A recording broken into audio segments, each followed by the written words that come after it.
జైలులో బోరున గుక్కబెట్టి ఏడ్చినటువంటి రావణ్, ప్రశ్న రావణ్ అలియాస్ జోసెఫ్ ఏదో ఉంది కదా, రకరకాల పేర్లు అయితే ఉన్నాయి కదా. అంటే పోలీసులు ఇంకా కొట్టలేదు, తిట్టలేదు, టార్గెట్ చేయలేదు, కస్టడీకి తీసుకోలేదు. జస్ట్ ఏంటంటే ఇతని మీద ఒక కేసు నమోదైంది, దాంతో అతన్ని జైలుకి తీసుకెళ్ళి జైల్లో పెట్టారు. ఒక వారం అయినట్టుంది. సో ఇలాంటి క్రమంలో ఎవడో కొట్టకుండా తిట్టకుండానే ఇతనైతే కనుక ఒక 2 రోజుల పాటు గుక్కబెట్టి ఏడ్చేసాడంట. ఎందుకు ఏడ్చాడు, దేనికి వచ్చింది అంత అవసరం, ఏడవలసినంత అవసరం ఎందుకు వచ్చింది? గుర్తుపెట్టుకోండి, కర్మ అనేది ఒకటి ఉంటుంది. తప్పనిసరిగా ఒక స్థాయికి మించి మాటలతో దిగజారితే కనుక దాని పర్యవసనాలు గట్టిగా ఉంటాయి అనేది ఇది మనకి అర్థం చెప్తున్నటువంటి విషయం ఈ సంఘటన ద్వారా. ఫస్ట్ రోజు అరెస్ట్ చేశారంట, తీసుకెళ్ళి లోన్ వేసారు. మొదటి రోజులు అరెస్ట్ ఏడ్చాడంట. తర్వాత ఎవరు వాళ్ళ ఫ్రెండ్స్ వచ్చి ములాఖాత్ అయ్యారంట.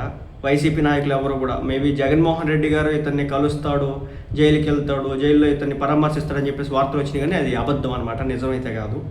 అలాగే వైసీపీ పార్టీ నాయకులు ఈయనకి కొంచెం సానుభూతిగా మాట్లాడినటువంటి అంబటి రాంబాబు గారు లాంటి వాళ్ళు ఎవరైనా వెళ్తారేమని చెప్పేసి అనుకున్నారు, వాళ్ళు కూడా ఎక్కడ కూడా కనిపించినటువంటి పరిస్థితి. వైసీపీ నాయకులు కావచ్చు, వైసీపీ కార్యకర్తలు కావచ్చు, వైసీపీ క్యాడర్ కావచ్చు, ఎవ్వరు కూడా అధినాయకత్వం దగ్గర నుంచి మొదలు పెడితే కింద లెవెల్ వరకు ఎవ్వరు కూడా ఈ ప్రశ్న రావణ్ అనే వ్యక్తిని అరెస్ట్ అయిన తర్వాత ఇప్పటివరకు పరామర్శించడానికి ఎవరు కూడా వెళ్ళాలి.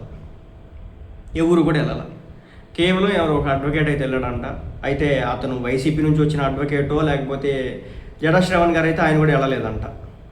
నేను జడా శ్రవణ్ గారు చెప్పిన విషయం ఏంటంటే వాళ్ళ ఫ్యామిలీ మెంబర్స్ ఎవరు కూడా కాంటాక్ట్ అవ్వాల, ఇంక్లూడింగ్ వాళ్ళ ఫాదర్ మదర్, వీళ్ళెవ్వరూ కూడా ఇతని విషయంలో అసలు చొరవే తీసుకోలేదు. ఇతను అరెస్ట్ చేసిన తర్వాత, ఇతను అరెస్ట్ చేస్తున్నారన్న సందర్భంలో కూడా ఎక్కడా కూడా కేవలం గమన అనే ఒక అమ్మాయి ఎవరైతే ఉన్నారో ఆమె మాత్రమే ఆ జడా శ్రవణ్ గారికి కాల్ చేసి మాట్లాడిందంట. సో ఎలా అయినా బయటకు తీసుకురావాలని చెప్పేసి. ఆ తర్వాత జగన్మోహన్ రెడ్డి గారి దగ్గరికి వెళ్ళి ఆమె కలవడం, ఆ తర్వాత పరిణామాలు, ఆయన ఈ కేసు నుంచి బయటకు వచ్చేసరికి నాకు సంబంధం లేదని చెప్పేసి ఆయన స్టేట్మెంట్ అయితే ఇచ్చినాడు. ఒకవేళ జడా శ్రవణ్ కనుక ఈ కేసుని కనుక ఆయన టేకప్ చేసి ఉండి ఆయనే కనుక దీన్ని కంటిన్యూ చేస్తూ ఉంటే ఒకవేళ కలిసేవాడేమో, అది నాకైతే తెలియదు. మొత్తానికైతే ఆయన కూడా కలవలేదు. కేవలం ఇతనితో పనిచేసినటువంటి ఇతనితో ప్రీవియస్ కొలీగ్స్ ఎవరైతే ఉన్నారో వాళ్ళు మాత్రమే ఒక 2-3 వచ్చి కలిశారంట. ఇది నడుస్తున్నటువంటి వ్యవహారం. అయితే ఏం జరగబోతూ ఉందంటే ఈ గన్నవరం పోలీస్ స్టేషన్లో కోర్టులో కూడా ఇతనికి సంబంధించి మేము ఇంట్రాగేట్ చేయాలని చెప్పేసి పోలీసులు అయితే వేయడం అయితే జరిగిందన్నమాట, కోర్టులో పెట్టడం అయితే జరిగిందనమాట. కోర్టు కనుక ఇంట్రాగేషన్కి యాక్సెప్ట్ చేస్తే కనుక అప్పుడు ఇతన్ని ఏ విధంగా ట్రీట్ చేస్తారు, ట్రీట్మెంట్ ఎలా ఉంటుంది అనేది ఇంకప్పుడు తెలియాలి.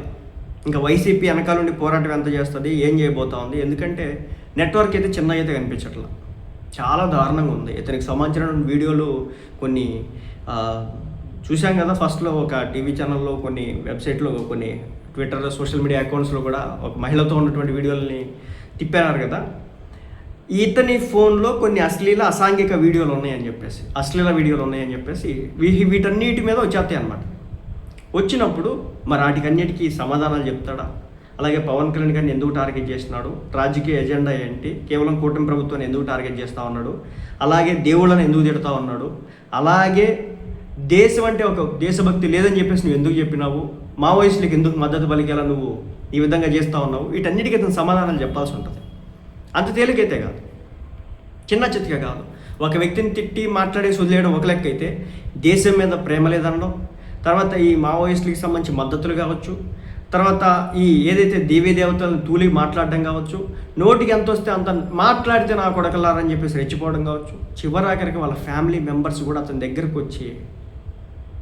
దగ్గరకు వచ్చి అతని ఇబ్బందిని కనుక్కొని ఈ టైంలో అండగలేరంటే ఇంకా అక్కడే అర్థమైపోతుంది పరిస్థితి ఏంటనేది. ఇంతకు మించి ఇంకా చెప్పడానికైతే లేదు.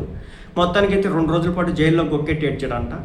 ఇప్పుడు కొంచెం న్యూస్ పేపర్లో చదువుకుంటా ఉన్నాడంట, తోటి ఖైదీలతో ఏదో మాట్లాడుతూ ఉన్నాడంట. మరి ఏం చేస్తాడో చూడాలి. మొత్తానికైతే ఇంట్రాగేషన్ ఏదైతే ఉంటుందో, మన కోర్టు కనుక కొంచెం స్ట్రిక్ట్గానే ఉన్నట్టు ఉంటే కనుక వ్యవహారం కథ వేరే ఉంటుంది. అలా కాకుండా అడ్వకేట్ సమక్షంలో మాత్రమే, ఒక లాయర్ సమక్షంలో మాత్రమే మీరు ఇంట్రోగేట్ చేయాలని చెప్పేసి ఉంటే కనుక ఆ లెక్క వేరేగా ఉంటుంది. ఇదన్నమాట మొత్తానికి అయితే గుక్కబెట్టి ఏడ్చినటువంటి రావణ్. ఇంకా ఇప్పుడు ఈ గమన అనే మహిళ ఎవరైతే ఉన్నారో ఇతనితో పాటు వర్క్ చేసేటటువంటి అమ్మాయి, సో ఈమెను కూడా పోలీస్ స్టేషన్కి పిలిపించుకొని ఇది ఎంక్వైరీలు కూడా చేస్తూ ఉన్నారట. మొత్తానికి ఇతను వెనుక ఉన్నటువంటి నెట్వర్క్ కావచ్చు, ఏం కథ ఏంది మొత్తాన్ని కూడా బయటికి లాగడానికి అవకాశం అయితే ఉంది. ఇంకా జైల్లో ఏం చేస్తూ ఉన్నాడు, ఇతని చేత ఏమన్నా రాళ్ళు కొట్టించడం, లేదంటే కనుక మన ఈ వస్త్రాలు అంటే బట్టలు ఉంటాయి కదా వీటిని కుట్టించడం, లేదంటే కనుక మొక్కలు నాటించడం, ఇలాంటి పనులు ఏమైనా చేపిస్తున్నాడు అని చెప్పేసి కొంతమంది డౌట్ అయితే ఉండొచ్చు అనమాట. ఏం చేస్తున్నాడు జైల్లో ఉండంటే ఇతని చేత అప్పుడు ఏం చేయించడం, అతని చేత ఎప్పుడు చేపిస్తారంటే ఇతని మీద శిక్ష ఖరారైతే, కోర్టులో శిక్ష ఖరారైతే ఇంకా అక్కడికి వెళ్ళిన తర్వాత అక్కడ వర్క్ చేయాల్సి ఉంటుంది అనమాట. అప్పుడు వరకు అయితే పెద్ద వర్క్ పని అయితే ఏముండదు. పొద్దున్నే లేగడం, తర్వాత తినడం, తర్వాత పేపర్ చదువుకోవడం, ఏదైనా ఒంటరిగా ఉంటున్నాడంట, ఎక్కువగా ఎవరితో కలవట్లేదంట. ఎందుకంటే అందరూ కూడా ఖైదీలే, అందరూ కూడా ఆల్మోస్ట్ ఏదో ఒక పనికి మాలిన పనో లేకపోతే క్షణికావేశంలో ఏదైనా చేసిన పనో వీటి రీత్యా అందరూ అక్కడ ఉన్నోళ్ళే. కాబట్టి ఏముంటుంది, ఎంత ఎట్టకారం చేసినాడు, ఎంత రెచ్చిపోయినాడు, ఎంత చెలరేగిపోయినాడు, నా అంత మగోళ్ళు లేడు, మొనగాళ్ళు లేడు, మైకు దొరికితే ఎంత ఎంత ఎంత ఇది పద్ధత. చివరాఖరికి ఇతని మీద సింపతి చూపించడానికి ఒక్కళ్ళు లేడు ఈ రోజున ఒక్కళ్ళు లేడు. మీకు చెప్తూ ఆశ్చర్యపోతారు. ఇతనికి సంబంధించినటువంటి వీడియోలు ఉన్నాయి అంటున్నారు కదా, అవి గనక బయటకు తీసి అతని ముందు పెట్టి ఏంది కథ అంటే కనుక అప్పుడు అతని మొహం చూడాలన్నమాట. ఏంది ఇది నీ ఫోన్లో అవంట, ఆ ఫోన్లో వీడియోలు కూడానంట ఎప్పుడైతే అరెస్ట్ చేస్తున్నారని చెప్పేసి తెలిసిందో వెంటనే వాటిని డిలీట్ చేసినారంట. అయితే ఏంటంటే వాటిని రిట్రైవ్ చేయొచ్చు అనమాట. కొన్ని సాఫ్ట్వేర్స్, కొన్ని టెక్నాలజీస్ ఉపయోగించుకొని వాటిని వెనక్కి తెప్పించవచ్చు, ఒకవేళ డిలీట్ చేసినా సరే. ఓకే, అట్లా మనం తెప్పించినారనమాట. తెప్పిస్తే వాటిలో బయటపడ్డాయి ఇతనికి సంబంధించినటువంటి రకరకాల భంగిమాలకి సంబంధించినటువంటి వీడియో. ఈ లెక్క అంతా కూడా తిత్తారు. మళ్ళీ చెప్తున్నా, దేవుడు జోలికి వెళ్ళకూడదు, పాపం కొడుతుంది. ఏ దేవుడు తప్పు చేయమని చెప్పలా. మరీ ముఖ్యంగా హిందూ ధర్మం అంటే సనాతన ధర్మాన్ని పట్టుకొని ఈ వ్యక్తి మాట్లాడినటువంటి ఉపయోగించిన భాష ఏదైతే ఉందో దానికి తప్పనిసరిగా కర్మ అనేది ఒకటి ఉంటుంది, అది అనుభవిస్తారు. మళ్ళీ చెప్తున్నా, ఏ మతమైనా సరే, కొంతమంది ఉన్నారు ఈ మధ్యకాలంలో కూడా వేరొక మతాల మీద ఇష్టం వచ్చినట్టుగా దుర్భాషలు ఆడుతూ వ్యాఖ్యలు చేస్తూ ఉన్నారు. గుర్తుపెట్టుకోండి, ఈరోజు మీది కాకపోవచ్చు, ఈరోజు మీది అవ్వచ్చు, రేపు అనేది మీది కాకపోవచ్చు. ఈరోజు ప్రశ్నారావణ్ ఏ విధంగా అయితే హిందూ మతాన్ని దుర్భాషలాడినాడో, హిందువుల్ని దుర్భాషలాడినాడో, ధర్మాన్ని తప్పుపట్టే విధంగా మాట్లాడినాడో, కొన్ని కోట్ల మంది ఆరాధించేటటువంటి రాముడిని, సీతని అందరినీ కూడా తోలనాడి మాట్లాడినాడో, దాని పర్యవసానం ఈ రోజున గుక్కబెట్టి ఆడవడం, జైల్లో గుక్కబెట్టి ఏడవడం. ఏడ్చి చాలా కాలం అయి ఉంటుంది, అదనమాట సంగతి. ఎవ్వరు వెనక రారు. మళ్ళీ చెప్తున్నా, ఇతను మాట్లాడిన మాటలకు, ఇతను చేసిన చేష్టలకి, ఇతని ఫోన్లో ఉన్న వీడియోలకి, ఇతనితో ఉన్నటువంటి కాంటాక్ట్లకి, ఇతని వెనకాల మాజీ ఐపీఎస్ అధికారులు వాళ్ళతో చాటింగ్లు, కాంటాక్ట్లు ఇవన్నీ కూడా నడిచినాయి అంట. మొత్తం ఏదో కొంచెం గట్టిగా నడవబోతూ ఉంది. అంత తేలిగ్గా బయటకు వచ్చేదానికి అవకాశాలు అయితే కనిపించట్లా. చాలా గట్టిగా ఫిక్స్ చేస్తూ ఉన్నారు. అది అయిన తర్వాత చూద్దాం ఎట్లా ఉంది, ఏం నడుస్తుంది కథ అనేది.